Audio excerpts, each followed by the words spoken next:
Bienvenido a un nuevo episodio de Tolentino Podcast. Hoy vamos a hablar de un tema muy crucial para la comunidad migrante en España: los cambios en el reglamento de extranjería que entró en vigor el 20 de mayo del 2025. Esta reforma busca facilitar la integración de los migrantes en España y mejorar los procesos de regularización y el acceso al empleo. Y para hablar de este tema con profundidad, tenemos un invitado de gran prestigio, el señor Carlos Mora Almudi, exdirector general de Migraciones en España. Y Carlos tiene una amplia trayectoria en la gestión de las políticas migratorias y en la administración pública. Ha desempeñado importantes funciones en la Consejería de Trabajo, Migraciones y Seguridad Social en los países nórdicos bálticos y en España. Además de su trabajo en la administración, también ha incursionado en el mundo literario con publicaciones de varias novelas. Así que, Carlos, muchísimas gracias por acompañarnos hoy. Es un honor tenerte aquí en Tolentino Podcast. Y antes de entrar en detalle, vamos a hablar acerca de esos cambios migratorios en la reforma. Y cuéntanos un poquito de esa trayectoria que has tenido en los tiempos que te has dedicado a la migración en territorio español. Pues empecé en el año 2004-2005 en la delegación del Gobierno de Madrid como director del área de Trabajo e Migraciones, y ahí estuve unos años. Luego pasé a la subdelegación ya de Migraciones en la Secretaría de Estado, hasta que me fui a Dinamarca y estuve ahí más de 4 años. Y luego a la vuelta, después de un paréntesis en la Dirección General de Atención Humanitaria, pues estuve unos meses como director general de Migraciones. Y ahora he seguido mi trayectoria en el IES, en la Comunidad de Madrid, que es donde estoy trabajando ahora. Pero bueno, siempre he estado pendiente de todos esos cambios y sobre todo una temática importante como es una reforma reglamentaria. Pues estoy muy agradecida de que aceptaras esta invitación, aparte de que ya tenemos años. Yo llevo ya 15 años en Tolentino, pero tú llevas toda una trayectoria muy importante en lo que es la vida, y todas las personas que conocemos en este espacio, de lo que somos profesionales en el área, le tenemos mucho respeto y mucho cariño, sobre todo aparte de la parte profesional, por la manera que siempre nos explicas y nos haces llegar las informaciones que tenemos que transmitir luego a la comunidad migrante. Pues vamos a empezar con la primera pregunta. ¿Cuáles son los cambios más importantes que vamos a ver? Vamos a hacerlo de una manera que la comunidad migrante nos entienda. Sabemos que la reforma del reglamento de extranjería pues, va a tener esos cambios importantes, y queremos pues, saber cuáles son esos cambios que tú consideras que van a ser los más relevantes que va a suceder ahora en este mayo del 2025. Pues mira, cuando hay una nueva norma que se publica, acudes a ella y lo primero es la exposición de motivos, donde el legislador enumera los cambios que ha hecho. Entonces, la primera entrada, luego ya en profundidad analizaremos el articulado y los temas fundamentales, pero al principio ven la exposición de motivos. Entonces, el título primero se mantiene igual, que es el relativo al régimen de entrada y salida. En el 2D es un título nuevo de visados, que no existía con anterioridad. Es decir, el tema de los visados, que estaba con cada autorización, ahora pasa a formar parte de un título único. Y aquí hay un tema a destacar, que es los visados de búsqueda de empleo, que pasan de los 3 meses a 1 año. Eso es el tema primero. Está el tema 3 de estancia de corta y larga duración, y en la larga duración la estancia por estudios pues se modifica en el sentido de que la denominación cambia y la tipología de estudios o actividades también. La residencia temporal, el título siguiente, se autoriza a trabajar por cuenta propia en paralelo con cuenta ajena. Esto es una antigua reivindicación. Sí, claro que ha sucedido actualmente. Y sí. Se consigue ahora que tienes un permiso de cuenta ajena, pero también puedes trabajar por cuenta propia. Para que lo puedan entender un poquito mejor, las personas que hasta ahora han tenido pues, esa iniciativa, esa residencia inicial, porque le dan una oferta de trabajo o porque han decidido ser emprendedores, ya no tienen que tener una residencia o porque soy emprendedor o porque tengo una oferta de trabajo. Sino lo que está explicando Carlos es que ya esa residencia te va a permitir tanto irte como autónomo o directamente tener una oferta de trabajo con la misma tarjeta de residencia. Eso es lo que dice, efectivamente, flexibiliza la inscripción de actividad laboral, pudiendo desarrollar en paralelo la cuenta propia y el cuenta ajena. En el tema de la recuperación familiar, se ha establecido una edad mínima para la recuperación de cónyuges, que son los 18 años. Eso es un tema importante.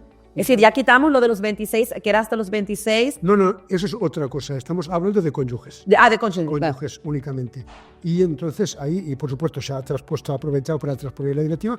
Y una cosa muy importante, se ha habilitado por fin la figura de la seguridad temporal de familiares de personas con nacionalidad española en un capítulo aparte. A ver, esto es una antigua cuestión que en la Unión Europea todos los países, para los nacionales, tenían un régimen aparte, diferenciado de lo que es la Directiva 38/2004 de la libre circulación, y solo quedaban, creo que en el año 2018, República Checa y España. Después la República Checa ya lo hizo, y por fin en 2022 se hizo un intento con el arraigo familiar, pero eso fue un intento.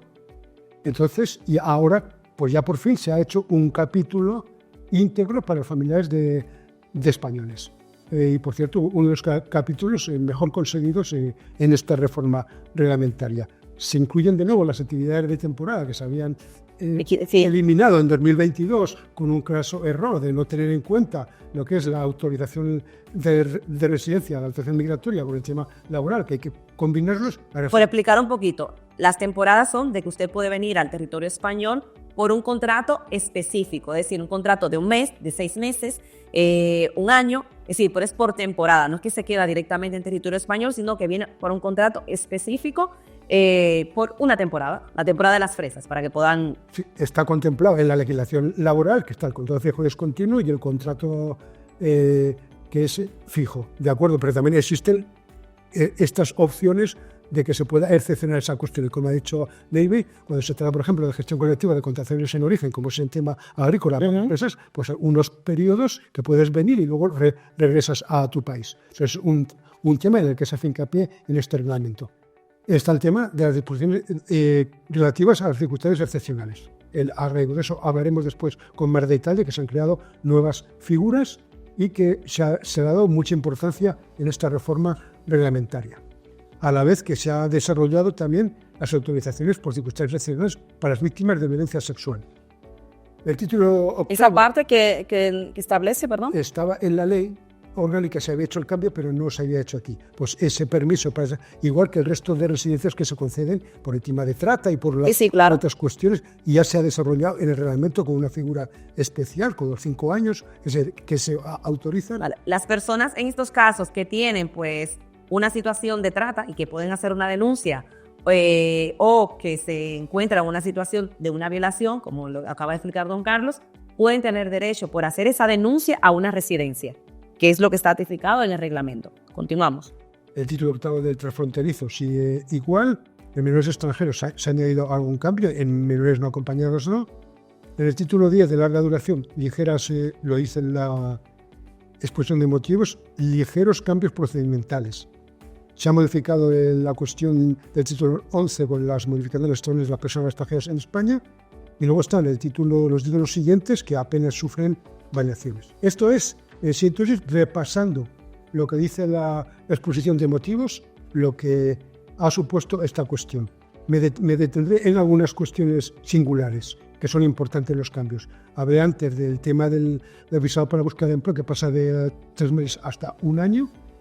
El tema de la reducción de los plazos en los arraigos, que no son ya 3 años, sino 2. Bueno, ya existía en el arraigo laboral socioformativo en 2, pero bueno, ya se rebaja todo a 2 años. Y todas las autoridades son... Es decir, que todos los arraigos, para que puedan entender, todos los arraigos, en vez de tener que esperar 3 años, como es el socioformativo, que lo vais a escuchar un poquito más adelante, el laboral, pues pasamos a que usted con 2 años de estancia irregular en territorio español va a poder hacer la solicitud de una residencia en España. Efectivamente. En la residencia, perdón, en la estancia por estudios se sigue manteniendo que puedes trabajar hasta 30 horas, eso ya estaba en los estudiantes del 22. Bueno, esto acá para mí tuvo un cambio importante ya hace 2 o 3 años. En el 22. Claro, porque yo cuando llegué a España en el 2007, los estudiantes no podíamos trabajar.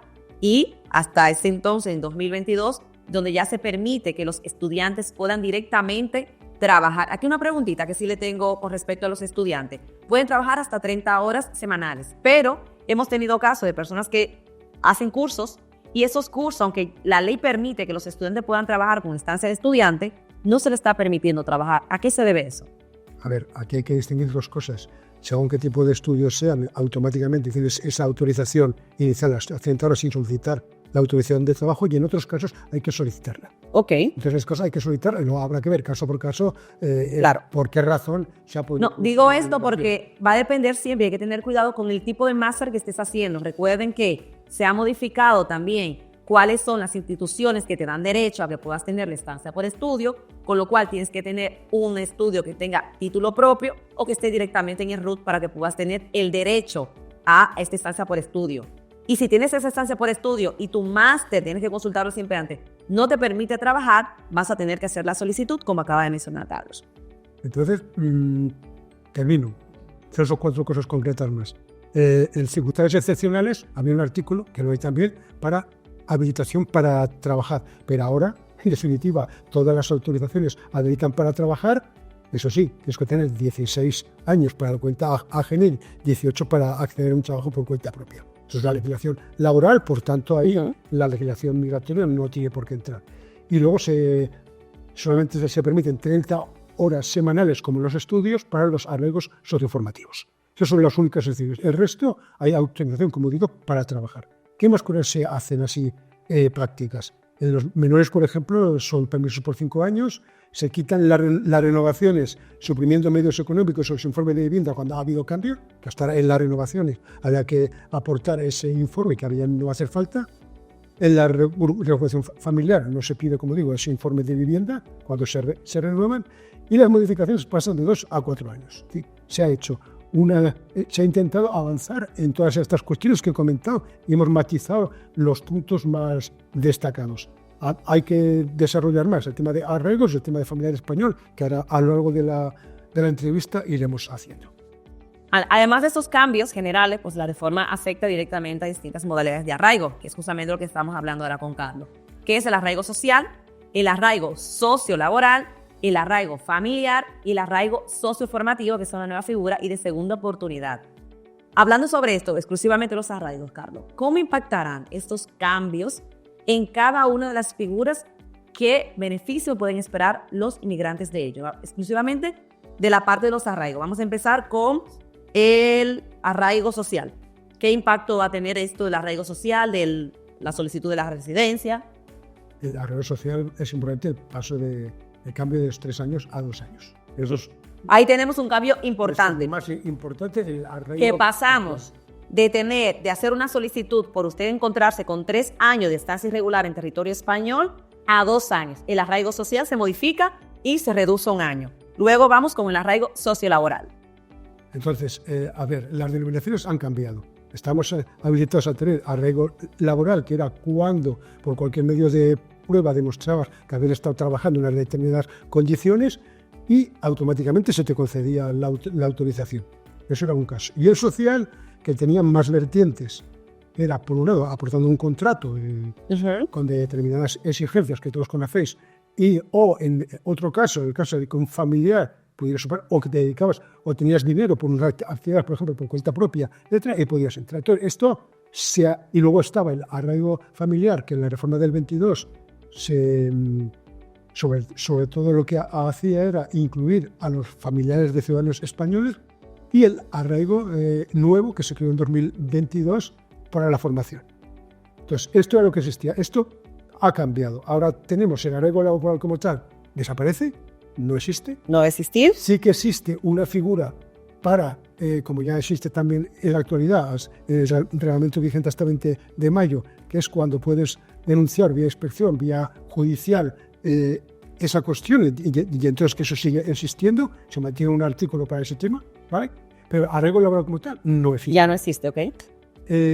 Luego está los arraigos de segunda oportunidad. Arraigo de segunda oportunidad, que es cuando esa persona ha tenido ya un permiso anterior y ahora no lo tiene. No lo tiene, claro. Le dan esa posibilidad de poderse enganchar a esa cuestión con los requisitos. Aquí lo que no se ha hecho bien, en mi modesta opinión, es excluir a los que hayan tenido una residencia por circunstancias excepcionales. Es decir, si tú has tenido una residencia de trabajo, una residencia a cuenta propia, cuenta ajena, una relación, puedes ir por esta vía.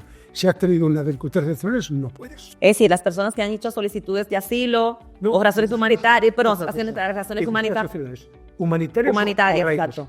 Arraigos o humanitarias. Entonces, se ha excluido de esta opción, como digo, del arraigo de segunda oportunidad. El arraigo sociolaboral pasa a ser el que era social antes con contrato de trabajo. El social era el anterior que teníamos por un familiar, estamos comentando. El socioformativo, que es el antiguo arraigo para la formación, donde lo importante es que se puede trabajar. Es decir, casi anteriormente 30 horas era... se puede trabajar. Es decir, puedes estar en España irregular, pedir este arraigo, pero a la vez que te formas, puedes trabajar. Entonces, creo que es es muy importante, claro que sí. Que puedes hacer esto, porque a la vez puedes estudiar y puedes pagártelo con el trabajo que estás realizando. Y luego ha quedado el arraigo familiar, pero ya no para los familiares de españoles, ¿sabes? Sino para lo que estaba antes de la reforma del 22. Estas son las 5 figuras. Pero más importante que esto, que las 5 figuras que hay, es qué requisitos se tienen en cuenta con carácter general para todos los arraigos. Una cosa es definirlos y otra los requisitos. Entonces, en los requisitos han cambiado y se intenta que el lado de los antecedentes penales se valore como se hace en Europa en base a las directivas, en que no represente esa persona una amenaza para el orden público, ni para la seguridad, ni para la salud pública, que es lo vital, y eso está bien recogido. No tiene cárcel de antecedentes penales, obviamente. No figura como rechazable, que eso no estaba explicitado y ahora sigue que queda clarito en el artículo 126, y no encontrarse dentro del plazo de compromiso de no retorno a España. Esos son los requisitos y lo que se han añadido, que no estaba cuando se expuso el borrador del reglamento en el mes de julio, agosto y hasta el principio de septiembre, para información pública, el tema de los solicitantes del procedimiento internacional. Pues aquí, como sabéis, hubo una sentencia 414 de 2024 de enero que lo que se fue clarificar cuando una persona podía acceder, siendo solicitante del procedimiento internacional, al arraigo laboral perfectamente. Claro. Y se dictaron una serie de instrucciones en virtud de esa sentencia para aplicarlo. Estamos hablando de arraigo laboral. Arraigo laboral, como he dicho hace un momento, desaparece con el nuevo reglamento. Con lo cual, no, en realidad eso está ahí, pero a lo que nos importa, ¿qué trae el nuevo reglamento? Entonces trae que pide que esa persona que va a solicitar arraigo se debe encontrar en España, pero no tiene que tener la condición de solicitante de protección internacional. Y por otro lado, debe haber permanecido en España durante esos 2 años, que es bajar de 3 a 2. Sí, porque es la combinación del laboral con el social. Pero cuando la persona extranjera que ha hecho su intérprete internacional, ese tiempo no le va a contar. Pero esto es importante, son 2 cuestiones. Por un lado, que no puedes tener la condición de solicitarte, y entonces explica cuándo es, que es cuando esa persona que haya formulado una solicitud de protección internacional sobre la que no se ha adoptado una resolución firme en sede administrativa y en su caso judicial. Esa persona puede desistir.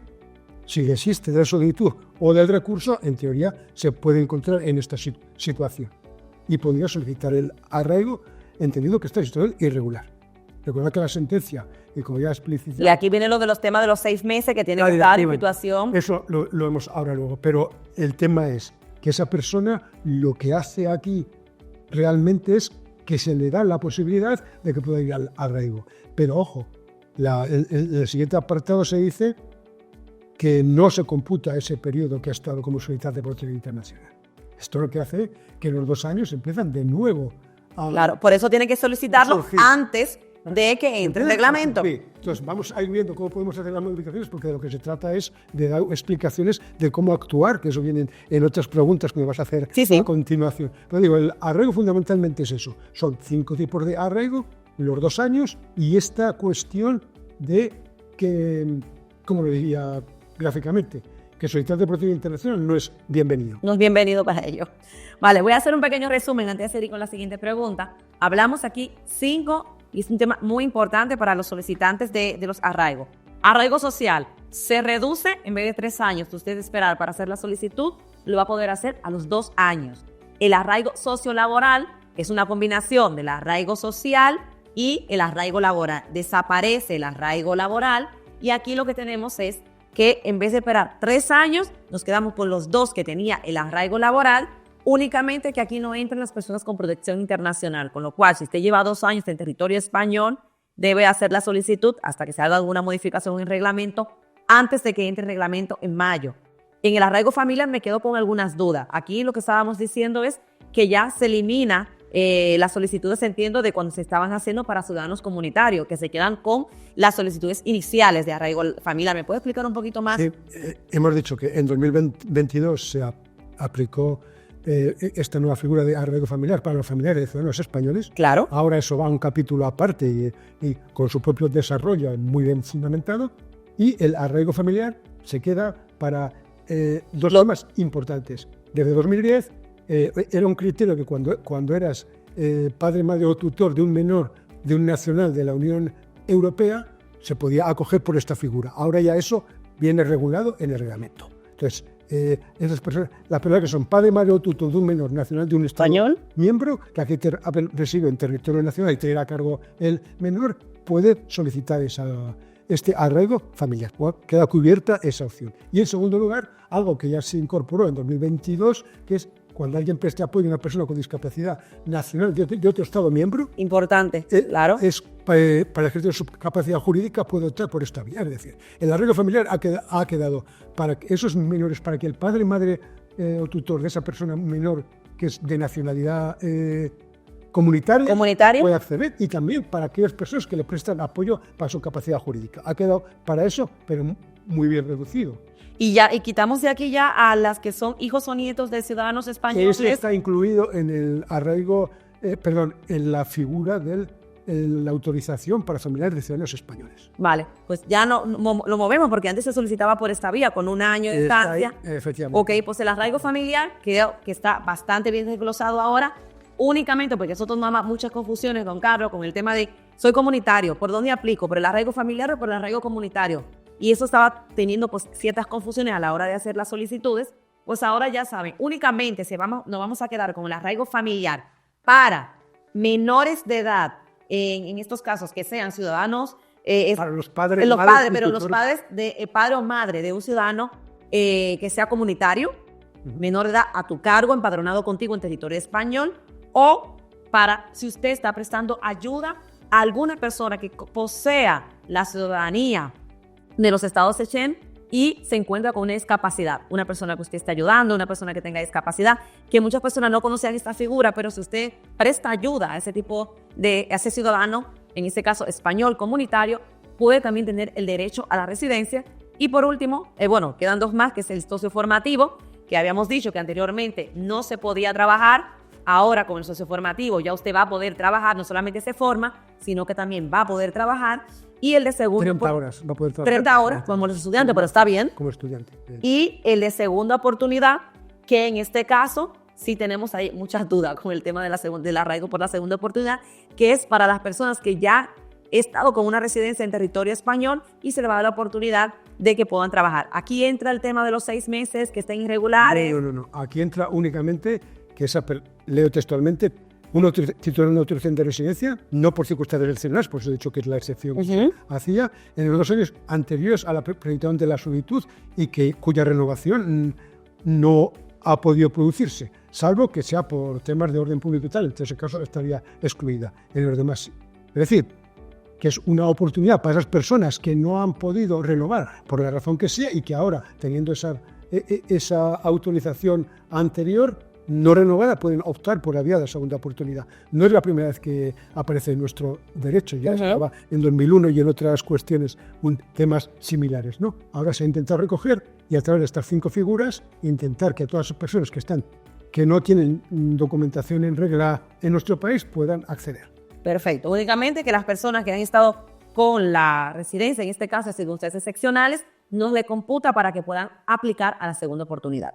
Vamos con la siguiente pregunta, que es uno de los temas que más interesa, yo creo que a nuestra audiencia, es la reagrupación familiar y el acceso al mercado laboral. ¿Qué ventajas ofrece esta nueva normativa para los inmigrantes en estos aspectos? Pues vamos a ver, no hay muchos cambios, como he dicho, en la reagrupación familiar, ni tampoco en el tema del laboral. Simplemente se potencia, por un lado, que todas las autorizaciones autoricen a trabajar, punto 1. Punto 2, que en paralelo puedas trabajar por cuenta ajena y por cuenta propia. Y, como he comentado, en las renovaciones de la reagrupación se intentan evitar informes innecesarios, como era el tema del informe de vivienda cuando había un cambio. Vale, aquí ya quitamos entonces los informes de vivienda y la solicitud de vivienda adecuada. Para la renovación. para el inicial sí que va a seguir haciendo falta y como dice, está establecido en la ley orgánica, vas a poder reagrupar cuando lleve un año y estés en fase de renovación. Perfecto. Eso sigue exactamente igual. Y en otras cuestiones no ha habido más reformas. Pero lo he dicho, ya es mucho. Es decir, las personas van a poder trabajar, van a poder, como pasaba hasta ahora, y van a poder compatibilizar el cuenta ajena con el cuenta propia. Creo que es un tema, ya ahora comentaremos algunos temas de familiar de español que van a hacer incidencia también en la manera de reagrupar, porque muchas de las personas que son españolas ahora no son españoles de origen, sino que lo han ido adquiriendo. Entonces se trata de ver cómo esas personas que ya son españolas reagrupan a esas personas a través de la figura de familiar español. ¿O quieres que si quieres? Ahí sí tengo preguntas, porque sí vimos en el reglamento de que se va a comenzar otra vez a activar las agrupaciones desde los consulados de origen. Hacer las solicitudes de las reagrupaciones de los consulados. Sí, va a haber las dos vías. Entonces, yo, para tocar este tema, ya que tiene relación, como he puesto de otra manera, con la reagrupación familiar, en toda norma que se modifica siempre se establecen disposiciones transitorias o adicionales. Son importantes tenerlas en cuenta. Entonces, la tercera, disposición transitoria tercera, dice que si ya eres titular de un arraigo familiar o de una tarjeta de familiar de ciudadano de la Unión que está vigente y mantiene los requisitos, no tienes que presentar una nueva solicitud. Ya tienes esa cuestión, ya pasarás a la graduación o a lo que corresponda. Bien. Sin embargo, la cuarta, disposición transitoria cuarta, dice que los hijos y ascendientes en primer grado de españoles o de los cónyuges o parejas, esto es importante, hijos ascendientes de primer grado, padre y madre de españoles o de sus cónyuges o parejas, que tuvieran dicho vínculo familiar y que se encontrasen en España cuando se publicó el reglamento, que fue el 19 de noviembre, puede solicitar la autorización, como la va a poder solicitar cualquier otra persona, pero si ya estaba en España a 19 de noviembre, no tienen que acreditar ni grado de dependencia ni estar a cargo. Lo digo porque esto es un tema importante, que lo puedes solicitar cuando quieras, pero si estabas ya en esa fecha en España, 19 de noviembre del 24, es decir, cuando se publicó el reglamento, entonces ya hijos y ascendientes en primer grado, tanto de los españoles o de sus parejas o cónyuges, y estuviesen aquí en España acreditando ese vínculo, lo pueden pedir y no se les va a tener en cuenta ni la dependencia económica ni estar a cargo. ¿Hasta qué edad se va a hacer esa? Bueno, la edad es la que marca la ley hasta los hijos, 26, hasta claro, los 26, 26 exacto. Que eso es otro cambio. Pasamos a 26, somos mucho más amplios que lo que establece el decreto comunitario del 240 del 2007, que se queda en los 21. Y aquí se amplía. Y que es importante ver esto. Más cositas de esta reagrupación familiar a personas, familias de personas con nacionalidad española. Se establece, además de que se reúnan con la persona española, también se dice que se unen. O sea, no solo se reúnen porque la acompañan, sino que incluso la obtienen en situaciones mucho más amplias. Ese concepto va a dar juego, el de unirse, no reunirse, unirse es venir con él, sino unirse. Unirse, que va a venir aquí a vivir con esa persona. Eso es un tema importante. La habilitación para trabajar por cuenta ajena y por cuenta propia, que ya hemos comentado, obviamente, en cualquier parte del territorio, ocupación o sector de actividad. Y cuando se presenta la solicitud, esto es importante, familiar de ciudadano español, cuando se presenta la solicitud y hasta que se dicte la resolución, se otorga el derecho de permanencia en España a esa persona que ha presentado la solicitud y puede ya desarrollar actividades laborales o profesionales. Hablo del cónyuge, de la pareja con relación de afectividad o escrita, pareja establemente probada y los hijos, así como los de su cónyuge o pareja. Esto es importante. Eso ya pasa con los familiares de los ciudadanos comunitarios, con el 240. El ciudadano comunitario puede trabajar directamente sin necesidad de que den el certificado de registro y los familiares tienen que ir a demostrar que hay una relación, la solicitud y que está en trámite. Aquí lo que hacemos es, en el momento de presentar la solicitud, ya pueden buenísimo únicamente el colectivo que he dicho, es decir, cónyuge, pareja con de afectividad análoga conyugal o escrita, o pareja con relación establemente probada, y los hijos, así como los de su cónyuge o pareja, tienen esta posibilidad. Buenísimo. Empezar a trabajar ya. Buenísimo. Mira, esto es súper importante, yo creo, esta parte que acaba usted de mencionar. Actualmente, claro, las personas que están haciendo un tipo de renovación o una renovación, si pueden trabajar porque ya han tenido tarjeta anterior, pero los iniciales de familiares comunitarios, ahora inmediatamente introduzcan su solicitud si son parejas estables, parejas registradas o parejas demostrables, van a poder, incluyendo los hijos de ese familiar o de la pareja, ya pueden trabajar inmediatamente, tengan la solicitud estar en trámite. Esto afectaba sobre todo porque duraban hasta 6 meses para resolver una solicitud y no podían trabajar. Hay un salvo, un pero, que es que, claro, si tú has presentado una solicitud y te la han denegado y vuelves a presentar la misma solicitud, no vale. Claro. Estamos entendiendo que estás presentando una autorización que se basa en una idéntica sustancia, en la misma fase con los mismos hechos. Obviamente eso no vale, sería ir presentando solicitudes sin ser, por ejemplo, familiar de ese ciudadano español y entonces, en consecuencia, hasta que se comprobara podrías trabajar. Y esa no es la cuestión, esa salvedad parece razonable que se haya puesto así. Luego es importante también que aunque estamos hablando de una residencia temporal, por tanto, según lo que establece el artículo 31 de la ley orgánica, no se puede tener, hay que carecer de antecedentes penales, pues aquí ya, como hemos visto, se incorpora la cuestión de la legislación comunitaria de que la denegación debe ser por razones de orden público, seguridad pública o salud pública. Eso es lo que marca, eso es la denegación. La existencia de condenas anteriores no constituyen razón automática para la denegación. Habrá que ver esa cuestión. Es decir, que el tema del clasificado de antecedentes penales de esos antecedentes pues juega de otra manera distinta a como estaba jugando hasta ahora. Es importante también que así como se hace en el artículo 9 bis del decreto 240 de 2007, que es cuando esa persona fallece el ciudadano que le da derecho, se anula el registro de la pareja, se divorcian, etcétera. Pasan todas estas cuestiones, en el régimen comunitario es posible mantenerlo con una serie de requisitos. Pues aquí también. Eso da seguridad jurídica. Claro. Si hay algún problema, pues usted va a poder mantener esa residencia independiente siempre teniendo en cuenta de que hay que comunicarlo a la familia extranjera en el plazo de 3 meses. Esto normalmente hasta ahora tenemos que a los 30 días, si usted tiene una relación con una persona y ya no tiene esa relación, comunica en este plazo de 30 días la comunicación de la separación. Si es que usted ha estado 3 años con esa relación, mantenía el derecho a una residencia comunitaria, y si ha estado menos de 3 años, tiene que hacer la modificación. 3 años y 1 año en España. Y 1 año en España, claro. Es el tema del régimen comunitario.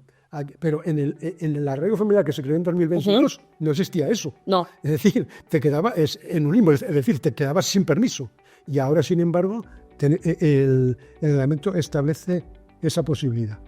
Es una novedad importante. Luego hay otra cuestión que siempre queda ahí, que es cuando se instauró el arraigo familiar para familiares de españoles en 2022 y ahora puede ir por régimen comunitario. Claro. Pregunta. Pues entonces no se exponía ni en el articulado ni en la exposición de motivos y ahora tampoco. Pues, evidentemente, yo supongo que las oficinas extranjeras, no sé cómo posiblemente inadmitan la solicitud, pero evidentemente si tú has hecho uso de la libre circulación, debería de haberse cerrado para decir que no puedes ir por la otra vía. Claro. Esta opinión, y no se ha hecho. ¿Y qué va a pasar, por ejemplo, en este caso, la reagrupación que hacemos con los familiares de tus padres? Que querías reagrupar, si era mayor de 65 años, no tienes que demostrar que dependían económicamente de ti. Y lo hacemos por el arraigo familiar. ¿La pasamos al arraigo comunitario? No, ahora lo pasas a la nueva figura de residencia de autorización para familiares de españoles, donde se contemplan esas cuestiones. Pero claro, siempre y cuando jugando con determinadas cuestiones. Si tienes más de una edad, es normal que dependas, pero si tienes menos de esa edad, que tendrás que demostrarlo. Claro.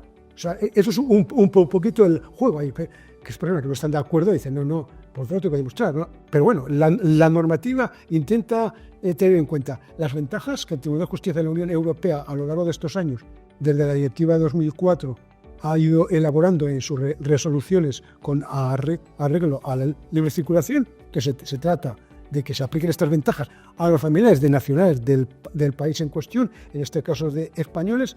Hay alguna cuestión que no coincide mucho, como es lo de la familia extensa, que hay alguna que puede entenderse, aunque pero sin embargo, en la familia nuclear en la de los hijos a cargo, el Estatuto de Familia Española es mucho más amplio que el comunitario. Es decir, aquí hay un juego de cuestiones y en un sitio se piden los penales, en otro no, en otro se piden recursos económicos, en otro no. Es decir, hay un juego de cuestiones, pero lo que sí que está claro es que ya era hora de que en una norma reglamentaria se instaurara, como digo, este estatuto, que creo que es vital para poder avanzar en la línea de proteger a los familiares de ciudadanos españoles. No se piden ingresos económicos, solo se contempla el caso de los familiares a cargo. Hay un tema importante para finalizar con esta cuestión, que es el concepto de estar a cargo y de dependencia económica. Esos dos conceptos, que son conceptos jurídicos indeterminados, que nunca en nuestro derecho se habían definido, aquí se define. Y eso es una cuestión importante porque no está tan determinado en ningún otro Estado miembro de la Unión. Y aquí, sin embargo, sí que se ha hecho. Es mejorable, todo es mejorable. Claro, ¿cómo se define el estar a cargo entonces en este sentido? Se define de una manera que es seguir lo que señala la doctrina del Tribunal de Justicia de la Unión Europea y tal, viendo si la persona dependía o no realmente. Entonces, está establecido de manera bastante más clara, es decir, nunca se había hecho de esta manera, lo que también va a permitir que no haya diferencia de criterios entre las distintas unidades que van a resolver los... Importantísimo, claro, porque yo puedo entender que estar a cargo significa yo enviar 250 euros a la República Dominicana todos los meses y a lo mejor ese criterio no vale ni es igual en otro país. No es igual en otra oficina de extranjería. Pero en otra oficina de extranjería que vaya a resolver. Entonces, exactamente. Se trata de que se definen los conceptos bastante bien. Sí, hablo de los consulados, de cuando toman los criterios de reagrupaciones, cuando vas a hacer una reagrupación desde el país de origen, que un consulado puede tomar unos criterios y otro consulado puede tomar... Porque está bastante bien definido. Muy bien. Eso ya da para otro podcast. Para precisar. Aquí estamos viendo los aspectos fundamentales, pero creo que sí que era bueno detenernos en este estatuto de familiares de español, porque creo que sí que es una variación muy importante. Vale, pues siguiendo con esto y viendo pues ya las modificaciones que va a traer este reglamento, ¿qué desafío usted considera estar lo que vamos a encontrarnos con la administración, con la comunidad migrante, con relación a esta implementación de los cambios? ¿Cuáles son los desafíos más importantes antes de seguir desglosando el reglamento que vamos a encontrarnos? Pues supongo que lo que va a producir va a ser un incremento de solicitudes. Sí. Entonces se van a presentar muchas más solicitudes. Primero, cuando entre en vigor el reglamento, por la cuestión de que van solo 2 años y no 3, digo en el caso más mayoritario de peticiones de arraigo, que era el social, y entonces se presentarán antes, a las personas les habrá pasado ya ese periodo, eso por una parte, y luego que porque hay más posibilidades de arraigo a las que poder acudir, y familiares de español van a presentar muchas solicitudes de familiares de español acogiendo esta figura y no al tema comunitario, porque, como digo, tiene muchísimas ventajas, que es lo que hemos enumerado, eso va a suponer, y otras muchas más cuestiones, más solicitudes, pero también antes de que entre en vigor, porque habrá solicitudes de protección internacional que se acojan a hacerlo antes para evitarse que luego ese periodo en el que han estado como solicitantes no se le cuente, claro, que tienen que hacerlo antes de mayo más. Claro. Entonces, esas cuestiones son importantes y eso yo creo, eso es el desafío fundamental, es ver si realmente, pues espero que nuestra administración sea capaz de dotar de los medios necesarios para poder, tanto técnicos como materiales, o de personal, para poder dar ese servicio.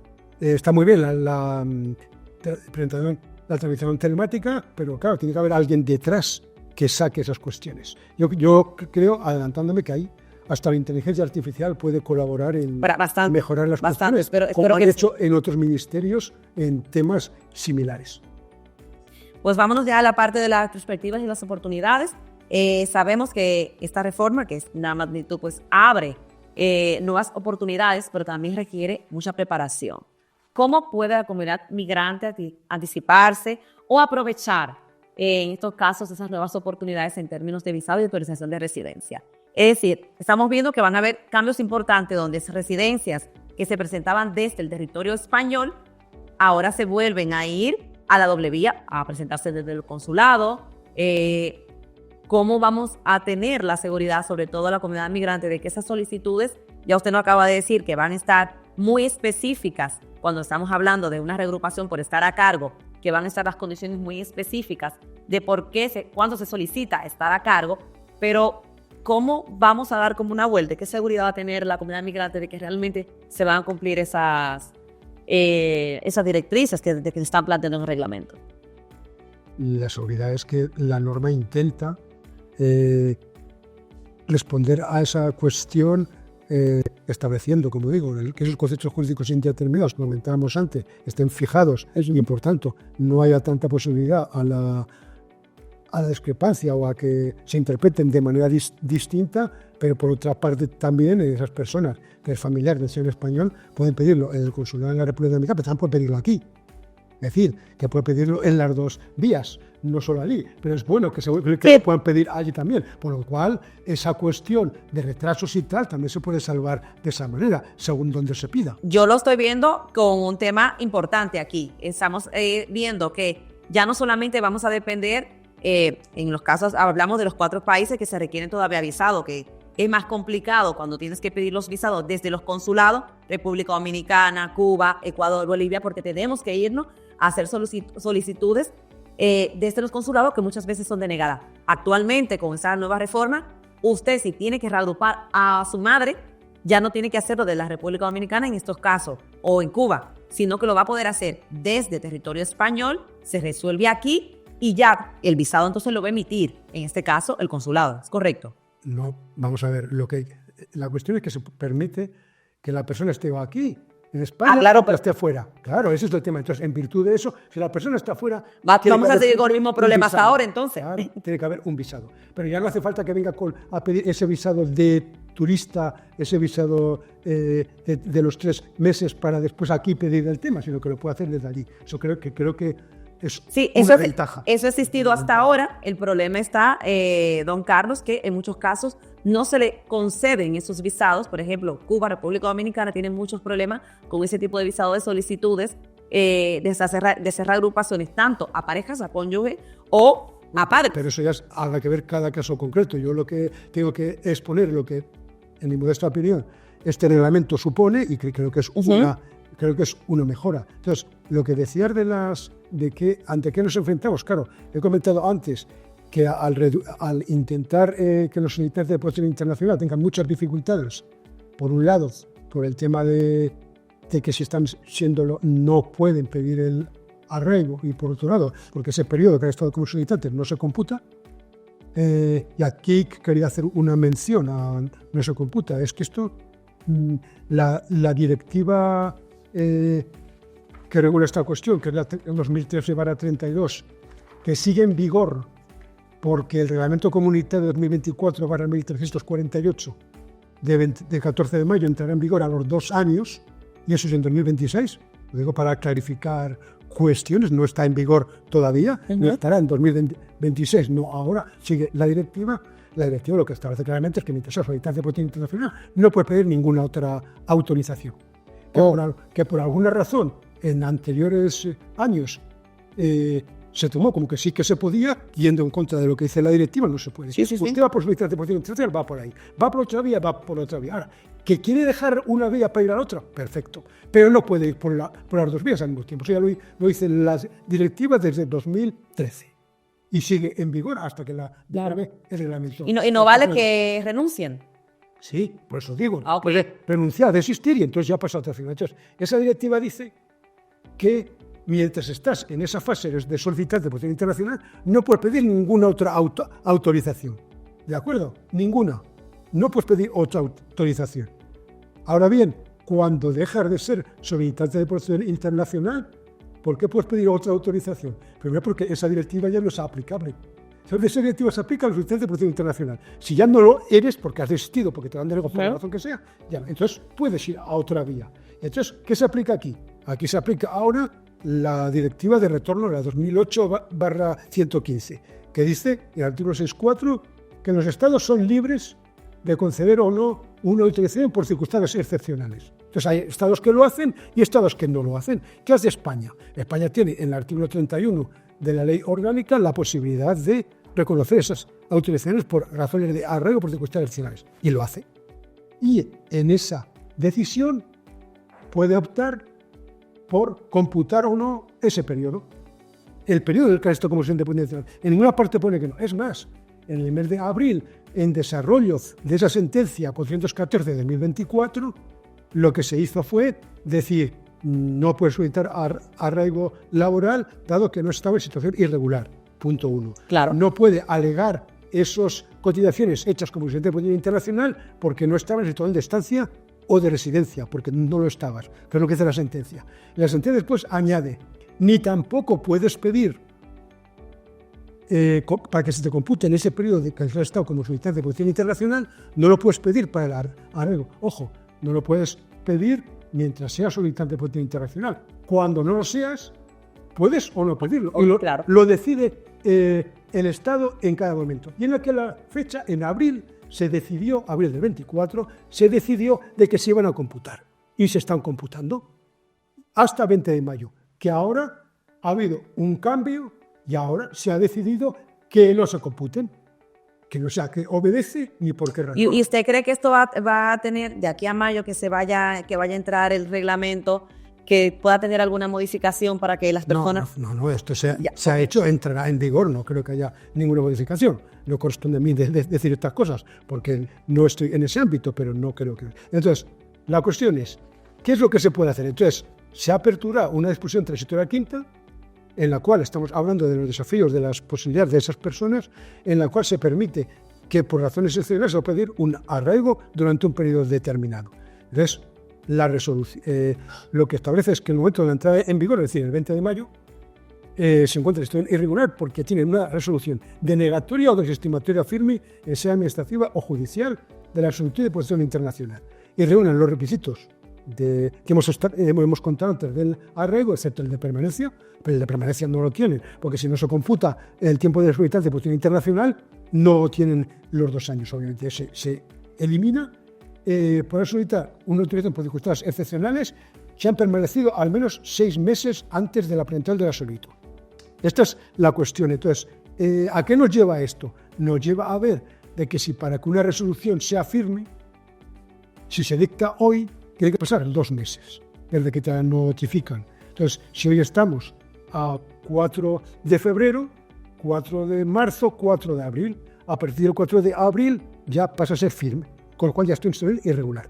Cuando entra en vigor el reglamento, puedo solicitar esta autorización en base a la disposición transitoria quinta y ya cumplo con ese requisito. Pero claro, si la resolución es de 20 de abril, ya no, porque 20 de abril, los 2 meses pasarían el 20 de junio y ya estamos. Y ya está fuera. Y ya no está en situación irregular. O sea, esto solo es aplicable a aquellas personas que tengan una solicitud firme, que sea la resolución firme antes de 20 de marzo, que es cuando pasarían los 2 meses, notificada antes de 20 de marzo. Esa es la cuestión que estamos valorando. Entonces, si yo tengo un recurso presentado, si yo desisto del recurso, automáticamente ese recurso deja de tener validez y vuelvo a la situación anterior, que es la resolución denegatoria. Que si es anterior al 20 de marzo, me valdría perfectamente. Creo que esto se entiende, que se entiende bastante bien. Luego juega el periodo de los 6 meses que tienes que estar en situación irregular para poder presentarlo. Entonces, esto juega para esas personas que a partir de que entre en vigor podrán presentar esta solicitud, pero ya digo, siempre que tenga la resolución firme en vía judicial o en vía administrativa antes del 20 de marzo. Porque en otro caso... le queda nada, quiero decir, y medio. Judicial ya estará finiquitada y si no ha recurrido, pues tiene un plazo para recurrir, pero bueno, la idea es que esté firme. Eso sí que lo dice taxativamente. Vale, pues yo justamente en esa parte le iba a preguntar, pues, ¿qué recomendaciones le podía dar para las personas que están navegando en estos procesos migratorios, justamente con circunstancias excepcionales? ¿Qué recomendaciones? Pues acabamos de ver una de las recomendaciones que serán importantes para quienes se encuentran con una residencia en circunstancias excepcionales para que puedan entrar dentro de este reglamento o poder beneficiarse de estas nuevas normativas. Pues vamos ahora con los aspectos legales y prácticos, para que nuestra audiencia tenga pues claridad sobre los procedimientos, cuáles son los documentos y requisitos esenciales que deben de cumplir en estos casos para que puedan beneficiarse de esas nuevas figuras de arraigo o de reagrupación familiar. Hablemos de esa parte, de esos aspectos de los requisitos que se van a necesitar. Los requisitos ya los hemos ido enumerando. es encontrarse en España y no tener la condición de solicitar de protección internacional cuando se presenta en la solicitud, haber permanecido durante 2 años anteriores y no se computa el periodo que restó como solicitar de protección internacional, no representar una amenaza para el orden público, seguridad o salud pública, carecer de antecedentes penales en España o en los países donde ya reside los últimos 5 años, no figurar como rechazable en el espacio territorial de países que España tenga firmado un convenio, Schengen, no encontrarse dentro del plazo de compromiso de no retorno a España. Estos son los requisitos que se establecen con carácter general en el 126. Y luego, en cada tipo de arraigo de los 5 que hemos comentado, pues se piden una serie de requisitos. Ya hemos estado viendo para el socio formativo, pues haber solicitado, estar matriculado o cursando alguna de las formaciones que se enumeran ahí. Puedes presentar la prueba de matriculación, como lo tienes que presentar, o también que se comprometan a una formación promovida por los servicios públicos de empleo. Y hace falta también un informe de integración social. Ahora, arraigo socioformativo, eso en la reforma del 22 no se pedía, ahora se pide. Y para que puedan trabajar automáticamente con estar en la formación, ya automáticamente van a poder dejar las 30 horas semanales. Se concede y ya pueden trabajar las 30 horas. Perfecto. Efectivamente. En el arraigo familiar, ya hemos comentado para quién estaba, padre o madre o tutor de menores de la Unión o la persona que preste apoyo a una persona con discapacidad para ejercer su capacidad jurídica de alguien de la Unión. En segunda oportunidad, haber sido titular de una autorización de residencia, no por circunstancias excepcionales en los 2 años anteriores y cuya renovación no se hubiera producido por motivos distintos, razones de orden público, seguridad o salud pública. En el sociolaboral, aportar uno o varios contratos que garanticen el salario mínimo en proporción a la jornada trabajada y cuya suma no represente una jornada inferior a 20 horas. Y en el arraigo social, pues el vínculo familiar con el 100% del IPREM, o si no acredita, se valorará el esfuerzo de integración. Pero son un poquito las cuestiones que tenemos ahí.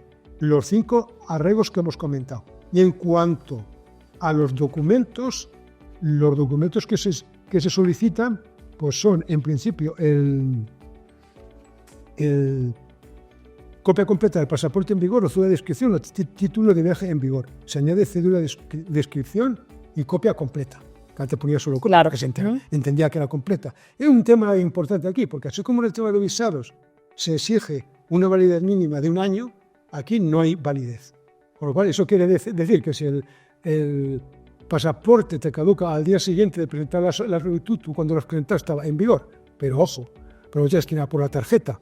Y si no lo tienes en vigor cuando te emiten la tarjeta, no te van a emitir la tarjeta. O sea, que jugar con estas cuestiones. No es 1 año, pero sí que hay que tener en cuenta que tiene que estar en vigor el tiempo necesario. Luego se exige contrato. Para los casos que se exija, en el caso del socio laboral, un contrato firmado por el... Sí, con las condiciones que establece un contrato, 40 horas semanales. Entonces, hay alguna otra cuestión más. En los arraigos, que está bien, como es que no hace falta presentar certificado de antecedentes de un tercer país, porque el de España siempre se va a pedir de oficio cuando ya haya permanecido en España durante los 5 años anteriores. Es decir, en esas circunstancias que ahora se venía haciendo, pero ahora se recoge reglamentariamente. Y en cuanto al requerimiento, que él decía que va a ser en 1 mes, ahora pone como máximo 15 días. No puede superior a 15 días. Sabes que la ley de procedimiento establece 10, con una prórroga de 5, bueno, esa cuestión. Entonces, es un poquito el resumen de esta cuestión. Añadiendo que cuando esa persona, por ejemplo, está ahora en situación de solicitud de protección internacional y desiste, fase de recurso, por ejemplo, hoy puede pedir el arraigo, por ejemplo, para la formación que se llama ahora. Lo puede pedir. Se le computarán los 2 años que lleva como solicitud de protección internacional, y por eso digo que hay que jugar un poquito con lo que puedes pedir después, que hemos comentado antes, y lo que puedes pedir antes. Lo que puedes pedir ahora. Claro. Porque una vez que tengas ya esa condición, ojo, si lleva 3 y presenta un arraigo social ahora con un contrato, maravilloso. No nos quitamos el sombrero. Adelante, eso por supuesto. No va a poder pedir el arraigo laboral, porque para los de protección internacional, como dijo la sentencia, es imposible, y que está vigente hasta el 20 de mayo, pero sí que puede ir a ese arraigo o social de 3 años, no con contrato, pero sí con apoyo familiar o por el... ¿Y qué nos queda? Para la formación, que es el que podemos acogernos para ese tema. Eso sí, tiene que llevar 2 años, que es el tema. Entonces, ¿qué pasa? Que si lo hace así, una vez concedido, podrá optar a las modificaciones que establece el nuevo reglamento. ¿Y qué establece? Pues que si habilitaba a trabajar, no habilita a trabajar el arreo para la formación hoy. Si habilitaba, lo puedes pedir incluso por cuando no lleves un año. En el nuevo reglamento, sí, claro. Cuando lo haces así, tienes que aportar los requisitos de un cuenta ajena normal en la Situación Nacional de Empleo, el Servicio Público de Empleo Autonómico que te certifique que hay inexistencia de demandantes. Por ejemplo, esto lo puedes hacer. En este caso, ¿qué pasa? ¿Que no habilita a trabajar? Muy bien, también lo puedes hacer aunque no lleves un año, siempre y cuando acredites las condiciones de un cuenta ajena o de un cuenta propia. O de cuenta propia, exacto. Pero con la Situación Nacional de Empleo. Entonces, ¿qué hemos hecho con esto? Hemos conjugado el problema de que era solicitud de protección internacional porque lo he pedido antes de y puedo hacerlo. Pero claro, si la solicitud de protección internacional la hice en enero del 24, pues no pasan los 2 años, con lo cual no puedo hacerlo. No puedes aplicar. Pero sí que es bueno que se conozcan estas cuestiones porque así esas personas pueden definir su situación migratoria en España con mayor precisión. Me parece estupendo. Y en base a tu experiencia, Carlos, ¿qué errores más comunes cometen los migrantes a la hora de hacer solicitudes para sus procesos migratorios en territorio español? ¿Qué es lo más común que hemos visto? El error más común es no ir por la vía más adecuada. Exacto. Un buen asesoramiento, tanto sea individual de uno, que se mira... Sí, claro, lo que estés ahí. Va un gestor, un graduado, un abogado, va donde le da la gana, que es muy libre, puede hacer lo que quiera. El error es no ver qué vías se abren. Pues no es que quiero contratarle de esta manera. ¿Y no has pensado que está la ley de emprendedores, la ley 14/2013, que habilita esta opción?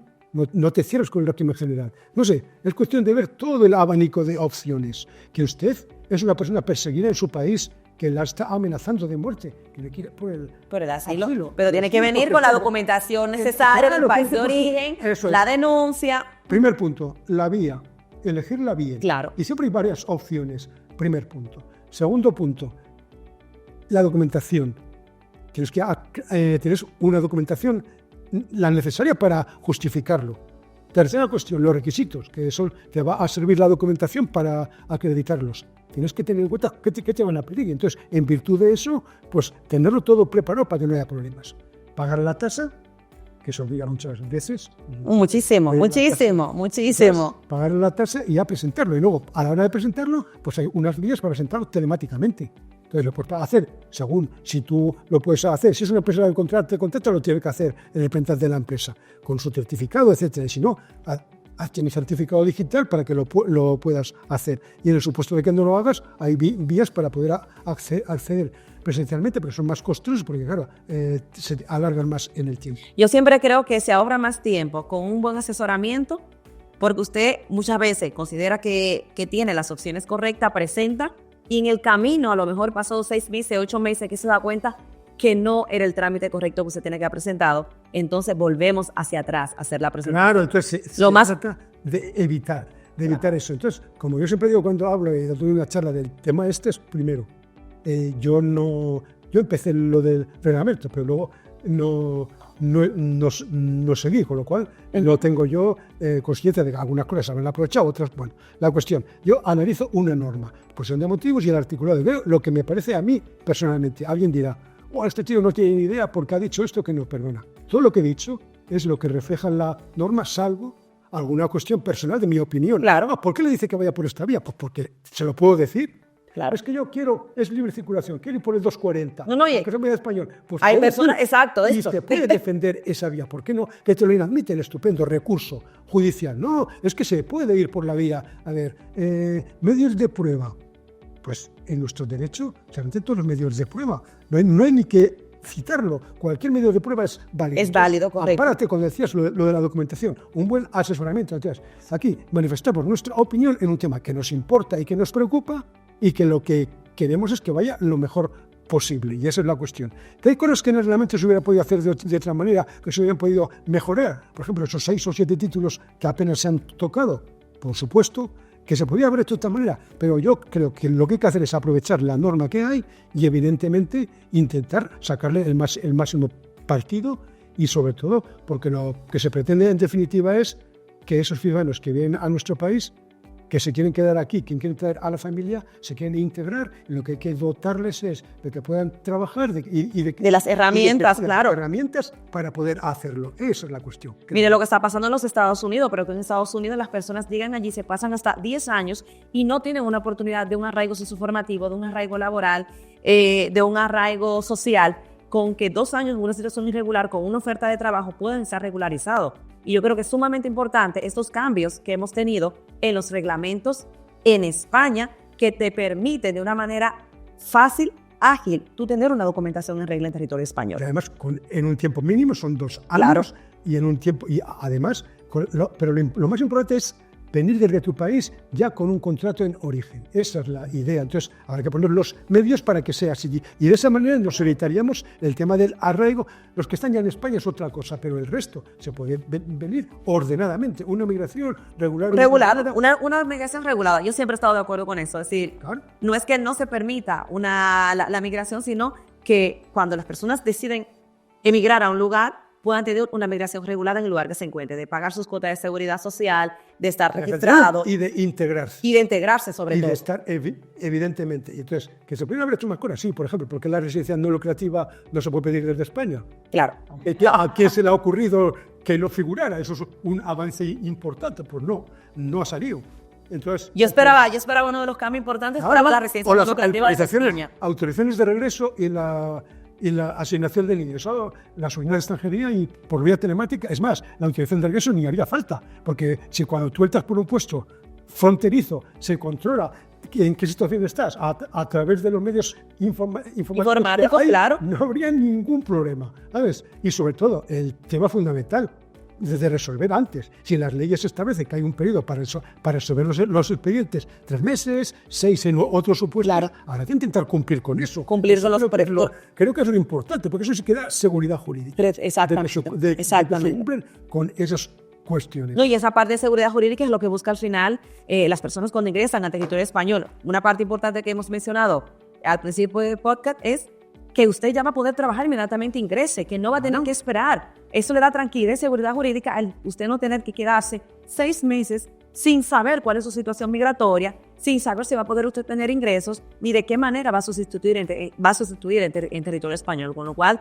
yo creo que es muy relevante todo lo que usted ha comentado y que va a hacer cambios importantes a todo el proceso migratorio en territorio español. Es mi opinión en el sentido de lo que hemos repasar, que es lo que yo digo. Lo importante además es que cuando se hace se crea una figura, una utilización, hay que medir muy bien qué consecuencias tiene. Por ejemplo, si se utiliza la disposición transitoria quinta para que aquella persona que ya tiene una resolución firme de solicitud de protección internacional, claro, va a tener que estar 6 meses esto irregular y de qué viven.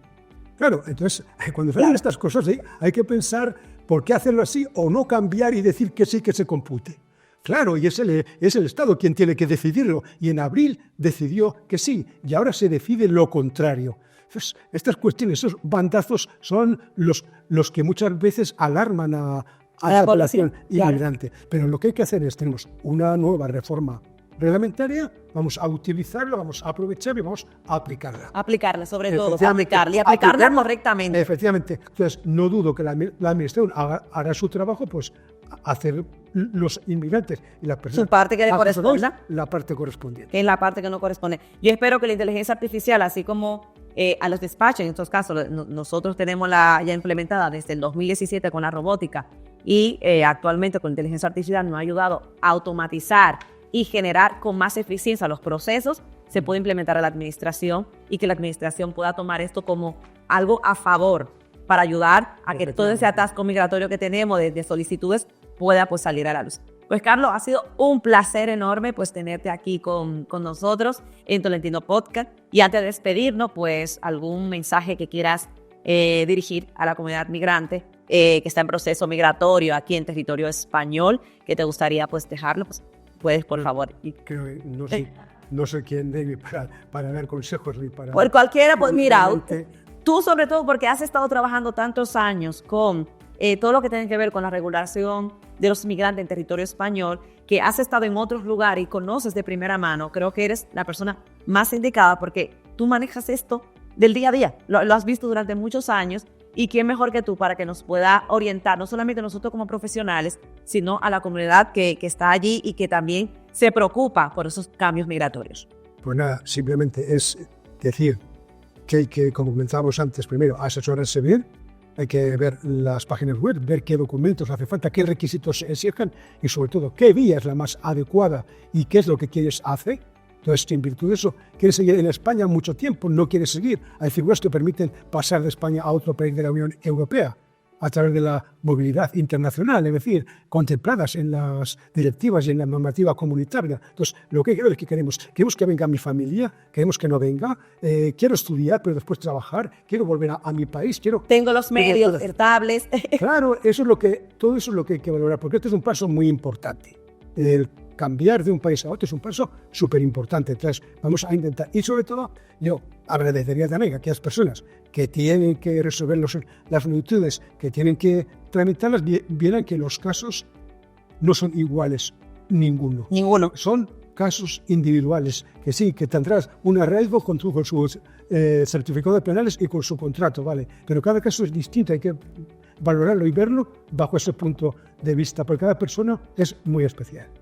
Muchas gracias. Bueno, pues muchísimas gracias. Así concluimos un episodio más de la segunda temporada de Tolentino Podcast. Muchísimas gracias, Carlos, por compartir tu experiencia y conocimientos con nosotros. Estoy segura de que nuestra audiencia va a apreciar toda la información profesional, no solamente la comunidad migrante, sino todos nuestros compañeros que se dedican a las vías migratorias en el territorio español.